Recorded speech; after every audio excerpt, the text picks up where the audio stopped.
Well, hello again. This next video in the series in examining strategy formulation and how to make it better addresses the whole subject of financial analysis.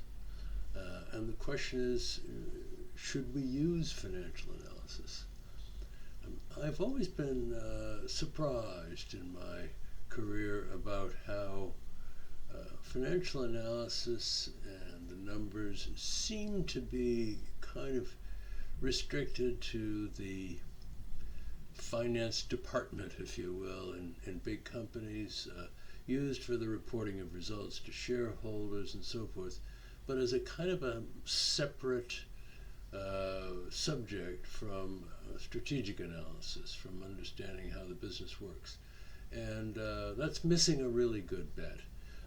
When you think about it, you can't really understand whether your presence in a business is good for the shareholders or not unless you're measuring its financial performance, measuring its cash flow characteristics, measuring its real return on the amount of capital invested in the business, and even by major segments. So there's a real challenge here. There is definitely money to be made from doing a good job of financial analysis on the businesses, not just to comply with kind of legal and stock exchange requirements.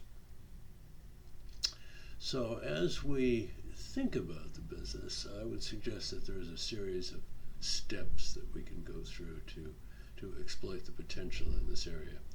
The first one is pretty simple: to do a periodic profit and loss statement for at least 5 years, so we can see any kind of trends, so we can iron out any business cycle impacts on performance and so forth. Take a look at how we're doing, not only for kind of turf areas, divisions within businesses, but bring it down to customer segments as best we can. There's often a lot of objection to doing this, simply because we've never done that, or we don't have the data to do that. You got to resist that. It is definitely worthwhile spending extra time and money understanding the profitability of every aspect of the different segments of your business, so that you know which ones are enhancing the wealth of the shareholders and which ones are detracting from it. So that's the first step, is to do some really drilled down segmentation-based profit histories, as I say, at least 5 years, more if you can manage it, for your businesses. The second step is to convert those profit and loss statements into cash flow statements. So what I mean is that we should be examining whether we're putting more and more capital into a business, or even withdrawing capital from the business. What the total amount of cash in and cash out of the business is. It's too easy to let our accounting conventions for accounting profit, often set up in order to beat the tax man or to deceive the shareholders or something else, a lot harder to do when you just simply use cash flow analysis. So if you don't know how to do a cash flow statement, Google it and somebody else will tell you how. We need to know whether in any given business you are making a real cash profit from the business or not. Number 3, you would also be well advised to take a look at the real profitability of the business after the cost of capital in it. This is a relatively new notion, but one that has been championed by a number of accounting companies that specialize in this area, and it's referred to as economic value added. Economic value added is simply the amount of after-tax profit of a particular business with the interest charges in the business, if any, removed from the figure, but then with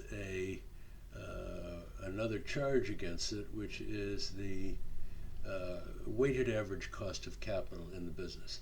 Again, the whole subject of weighted average cost of capital, WACC, is a kind of a complicated subject, and one that you would do well to research separately on your own.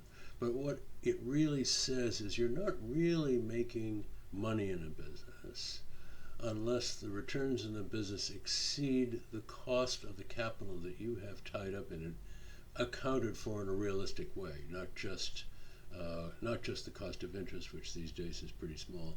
There are higher costs of capital than simply interest. And so I suggest you do that as well. So what you need to do is to look at each one of your businesses as finely as you can in all of these different ways, in conventional profit terms, in cash flow terms, and even in economic value added, so that you have an understanding of what the businesses are doing in reality, and what you can expect from them in the future, what sort of targets you suggest you should set for them, and how long really they'll last in terms of enhancing the wealth of the shareholders. So it's sometimes a painful subject. There will be resistance because it might produce answers that individual managers of individual divisions or turf areas don't want to hear, and it will also sometimes result in cries of anguish from the finance department because it's more work for them to come up with a different set of accounts. But I would advise that you put as much time as you possibly can into doing this so that you really know whether or not the strategies business by business are succeeding or not. Just do it. Okay, well, I hope I haven't been too hard on you on that one, but in any case, you really should do it, and I think you'll enjoy hearing the results. Okay, thanks a lot. I'll talk to you at the next one. Bye-bye.